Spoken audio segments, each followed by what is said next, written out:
नमस्कार, मैं Manju Mehta, assistant professor humanities department the Bhopal school of social sciences. आज हम बात करने वाले हैं विश्व के प्रमुख धर्मों के बारे में। धर्म का अर्थ है धारण करने योग्य। ऐसा कहा जाता है धर्म मानव को मानव बनाता है। शरीर, वाणी और मन की प्रवृत्ति मानव को बाह्य जगत की ओर आकर्षित करती है। ऐसे में वाणी मौन होना चाहती है और शरीर शिथिल। वाणी का मौन शरीर की शिथिलता और आत्मा का अंतर में विलीन होना आत्मा का स्वाभाविक रूप है।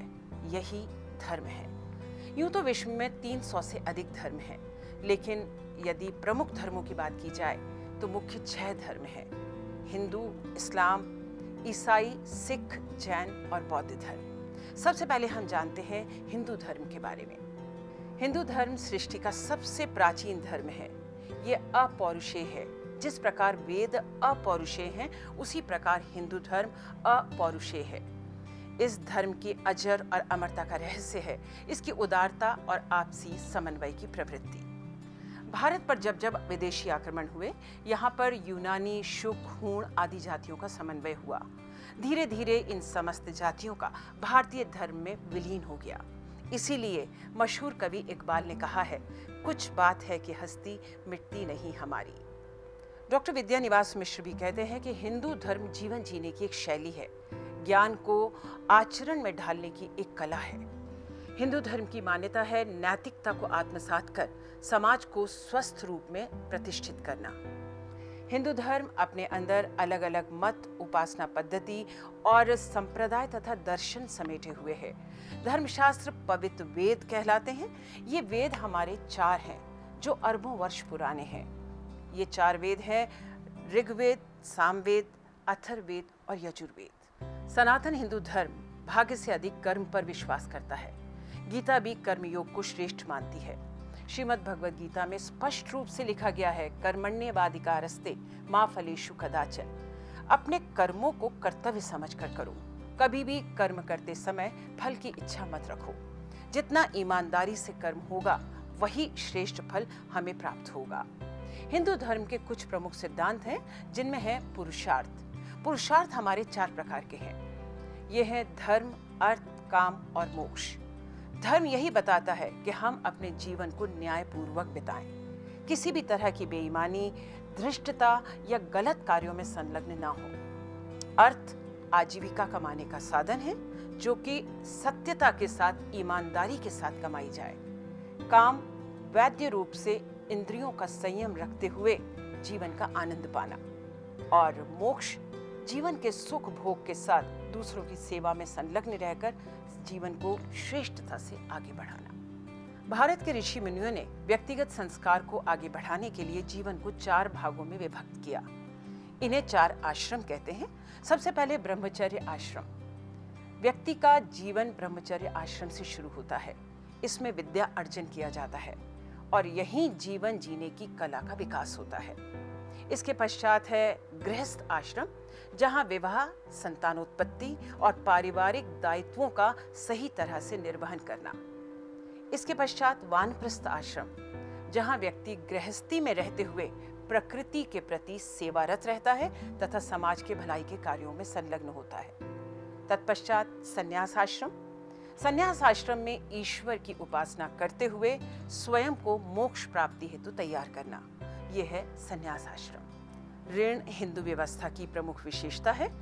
इसमें 3 तरह के ऋण हैं: देव ऋण, पितृ ऋण और ऋषि ऋण। देव ऋण यानी ईश्वर की उपासना करें, ईश्वर के प्रति आभारी रहें, अपने जीवन को सत्य कर्मों में और सही दिशा में ले जाएं।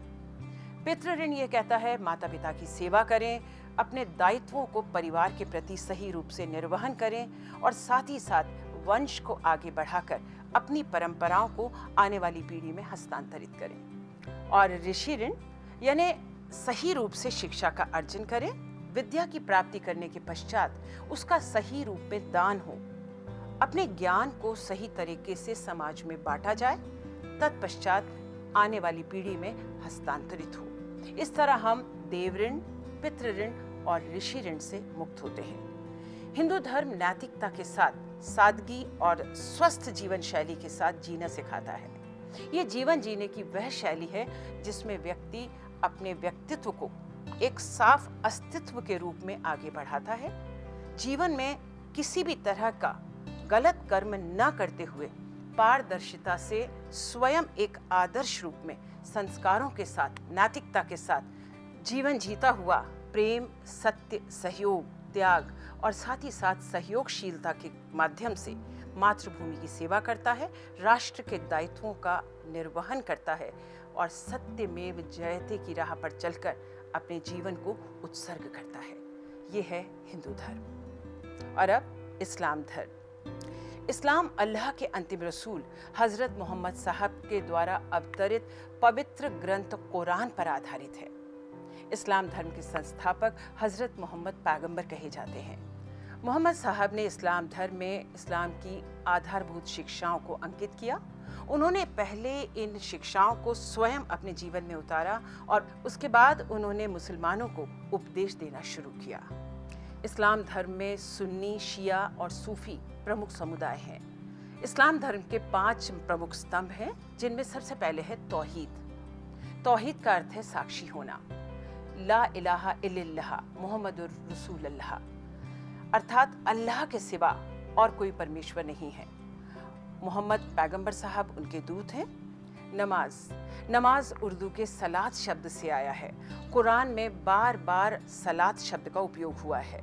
नमाज के लिए मुसलमानों के लिए आदेश है कि दिन में कम से कम 5 बार नमाज पढ़ें और इसके लिए प्रत्येक मुसलमान को नमाज पढ़ना अनिवार्य कहा गया है। नमाज के लिए कहा जाता है कि जब द्वार पर 5-5 नदियां प्रवाहित हो रही हैं तो स्वयं के जीवन का मैल उन नदियों में धोकर जीवन को निश्चल और स्वच्छ किया जाए। इस हेतु प्रत्येक मुसलमान दिन में 5 बार नमाज अवश्य पढ़ता है। नमाज का सबसे बड़ा दर्शन खुदा का स्मरण है। रोजा। इस्लामी पंचांग का 9वां महीना रमजान कहलाता है। इसमें मुसलमान रोजे रखते हैं। सुबह से लेकर शाम तक भूखे प्यासे रहकर उपवास रखते हैं। फजर से लेकर मगरिब तक, सूर्योदय से लेकर सूर्यास्त तक। इस पवित्र माह में अधिक से अधिक दान करते हैं, अधिक से अधिक साफ सफाई से रहकर जीवन को सुंदरता और स्वस्थ रूप में बिताते हैं। रमजान के महीने में दिन में 5 बार नमाज पढ़ते हैं और साथ ही साथ अधिक से अधिक कुरान पढ़ते हैं, एतिकाफ में बैठते हैं, शाम के समय तरावीही करते हैं। शाम के समय तरावीही यानी लंबी नमाजें पढ़ते हैं और इसी महीने में अधिक से अधिक दान देकर समाज में समानता का संदेश फैलाते हैं। रमजान के महीने में दान देकर खुदा के प्रति शुक्रगुजार भी होते हैं। हज। हज एक इस्लामिक तीर्थ यात्रा है। विश्व में मक्का, मदीना जहां इनका पवित्र स्थल है, वर्ष में एक बार इस्लामिक जमावड़ा होता है जहां अधिक से अधिक मुसलमान मिलकर यहाँ खुदा का स्मरण करते हैं। हज मुसलमानों का धार्मिक कर्तव्य है। कहते हैं हर मुसलमान जो आर्थिक रूप से समर्थ हो और उसका स्वास्थ्य ठीक हो तो जीवन में एक बार हज करना अनिवार्य है। हज जहाँ विश्व की एकजुटता की मिसाल है, वहीं ईश्वर के प्रति विश्वास का समर्पण भी है। ज़कात। इस्लाम के पवित्र धर्म कुरान के अनुसार हर मुसलमान को वर्ष में कम से कम एक बार अपनी आय का निश्चित भाग गरीबों में दान देना चाहिए। कहते हैं इससे धन में बरकत होती है और समाज में समानता की भावना आती है। जब हम जरूरतमंदों को दान देते हैं तो जरूरतमंद वर्ग अपनी कमियों को पूरा कर पाता है और समाज में ऊपरी स्तर तक अपनी चीजों को समेटकर स्वयं को उस दर्जे में शामिल करता है जहां उसे संतुष्टि मिलती है, जहां उसको वास्तविक सुख की प्राप्ति होती है। इस तरह इस्लाम धर्म प्रभावशाली नैतिक व्यवस्था, राष्ट्र कल्याण और सभी दायित्वों पर ध्यान देते हुए विनम्रता पर विशेष ध्यान देता है। इस्लाम धर्म में माता पिता के प्रति व्यवहार के लिए संतान को यही कहा गया है कि तुम किसी की इबादत चाहे ना करो, लेकिन माता पिता के सामने विनम्रता से सिर झुकाओ। बुनियादी तौर पर इस्लाम धर्म का संदेश यही है, अल्लाह के प्रति समर्पण। आप जो भी जीवन में कार्य करो, खुदा को स्मरण करते हुए सत्यता के साथ अपनी जिंदगी को आगे चलाओ। एक सच्चा मुसलमान चरित्र निर्माण पर बल देता है, विनम्रता का ध्यान रखता है, शिष्टाचार में रहते हुए समाज को स्वस्थ रूप देकर नैतिक गुणों के साथ अपने जीवन में दान दक्षिणा देते हुए खुदा को याद करते हुए जीवन को सही दिशा प्रदान करता है। यही है इस्लाम धर्म। सिख धर्म। सिख शब्द संस्कृत के शिष्य शब्द का पंजाबी रूप है। सिख का अर्थ है चेला। सिख धर्म के संस्थापक और प्रथम गुरु श्री गुरु नानक देव जी हैं। सिख धर्म की शुरुआत गुरु नानक देव जी से ही हुई। जब श्री गुरु नानक देव छोटे थे तभी से उनका झुकाव ईश्वरीय भक्ति, धार्मिक चीजों और आध्यात्मिकता में था। वो सदैव परमार्थ के लिए लगे रहते थे। पहली बार जब उन्हें रूहानी अनुभव हुआ तो उनके मुंह से जो शब्द निकले वो थे, ना कोई हिंदू ना कोई मुसलमान। गुरु नानक देव ने हिंदू और मुसलमानों में कभी अंतर नहीं समझा। उनका कहना था, हम सब एक ही ईश्वर की संतान हैं। हमें सदैव ईश्वर को मन में स्मरण करना चाहिए, उसे किसी भी क्षण भुलाना नहीं चाहिए। उन्होंने अपने अनुयायियों को हमेशा यही संदेश दिया कि मन के अहंकार को छोड़कर हमेशा विनम्रता का जीवन जियो। उन्होंने मानवता की सेवा पर बहुत जोर दिया। नानक जी ने 2 महत्वपूर्ण प्रथाओं को शुरू किया, लंगर और सेवा। उनका लंगर जो होता था उसमें सेवा भाव में समानता दिखती थी। वहां ना तो कोई जाति पाति, ऊंच नीच या किसी भी तरह का भेदभाव दिखाई देता था।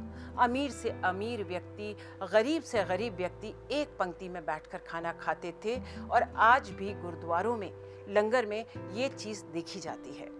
समाज में समानता सिख धर्म का प्रमुख उद्देश्य है। उन्होंने सेवा में कीर्तन और सत्संग करके प्रभु तक पहुंचने का मार्ग बताया। उनका मानना था, गृहस्थ जीवन में रहते हुए हम ईश्वर की भक्ति करके सांसारिक मोह माया से ऊपर उठ सकते हैं और साथ ही साथ ईश्वर का स्मरण कर सकते हैं, समाज की सेवा कर सकते हैं। उनके रूहानी उपदेश हैं, नाम जपो, सदैव ईश्वर का नाम स्मरण करो, वंड छको, सब मिलजुल कर इकट्ठा होके खाओ और किरत करो। जहां तक हो सके ईश्वर के नाम का स्मरण करो, कीर्तन करो, सत्संग करो, किसी से झूठ मत बोलो, जीवन में सच्चाई के साथ आगे बढ़ो और किसी का भी शोषण मत करो। गुरु नानक जी ने धर्म, जाति, लिंग आदि के माध्यम से कभी भी समाज में असमानताएं नहीं बताई। उनका कहना था, स्त्री और पुरुष बराबरी के सम्मान के हकदार हैं। उन्होंने खास तौर से महिलाओं के लिए कहा, सो क्यों मंदा आखिए जित जन्मे राजान। जिन महिलाओं ने राजाओं को पैदा किया, हम उन्हें कैसे छोटा कह सकते हैं। अर्थात सब समान हैं। सिखों के मूल मंत्र और गुरु ग्रंथ साहब में कई जगह ओंकार शब्द आया है। मूल मंत्र का अर्थ होता है किसी भी मुख्य ग्रंथ का सारांश। हमने इसमें हमेशा ओंकार पाया है और जहां जहां ओंकार आया है उसके पहले एक लिखा होता है, अर्थात एक ओंकार। सिख धर्म ये मानता है कि परमेश्वर एक है, जो अजर है, अमर है, अविनाशी है और सभी के लिए एक समान है। वह स्वयं सत्य है, सब चीजों से परे है, जन्म मरण के बंधन से मुक्त है, सबका पिता है, उसका स्वयं का प्रकाश है। गुरु नानक देव जी के बाद दूसरे, तीसरे, चौथे इस तरह 10 गुरु आए। 10वें गुरु थे गुरु गोविंद सिंह। गुरु गोविंद सिंह जब संसार से विदा ले रहे थे तो उन्होंने यही कहा कि 10 गुरुओं की शिक्षाओं को गुरु ग्रंथ साहब में रखा जाए। इस तरह सभी की शिक्षा को एकत्र करके आदि ग्रंथ में समाहित कर दिया गया और ये कहलाया गुरु ग्रंथ साहब। गुरु गोविंद सिंह जी के बाद यानी 10वें गुरु के बाद गुरु परंपरा समाप्त हो गई और गुरुद्वारे में गुरु ग्रंथ साहब को ईश्वर के रूप में देखा जाने लगा।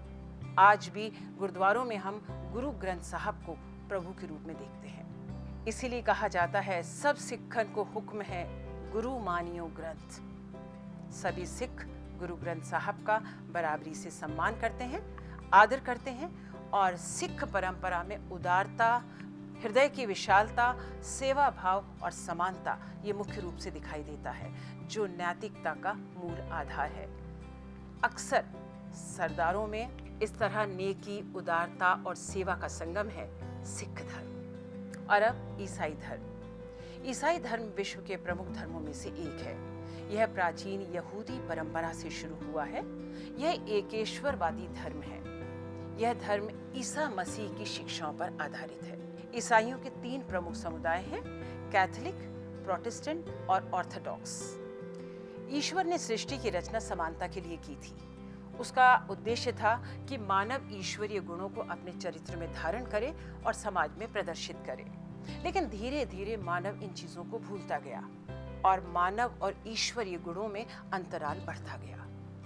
प्रभु यीशु मसीह का पृथ्वी पर जन्म लेने का उद्देश्य था मनुष्य और ईश्वर का पुनर्मिलन।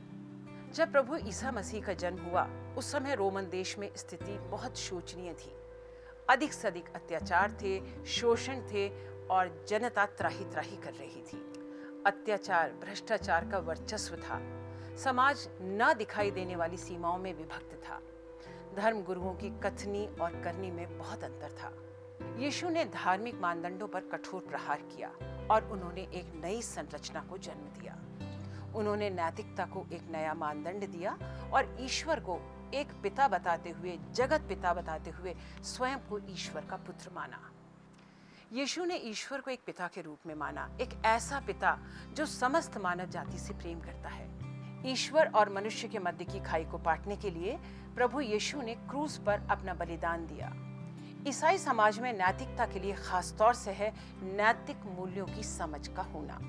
मसीही धर्म का मानना है कि हम व्यक्तिगत रूप में ऐसे कर्म करें जो बेशक हमारे लिए अच्छे तो हों, लेकिन समाज के लिए अवश्य अच्छे हों। यह जीवन क्षणभंगुर है, यह संसार नाशवान है। मनुष्य का जन्म प्रथम बिंदु है और मृत्यु अंतिम बिंदु। ईश्वर अधर्मी और पापियों से भी प्रेम करने को कहता है। प्रभु यीशु ने कहा है कि नश्वर संसार की सुंदरता विभाजन में नहीं, बल्कि इसकी एकता में है। उन्होंने कहा, अपने शत्रुओं से प्रेम करो, अपने सताने वालों के लिए प्रार्थना करो। शत्रुओं से प्रेम मनुष्य को साधारण से असाधारण बना देता है।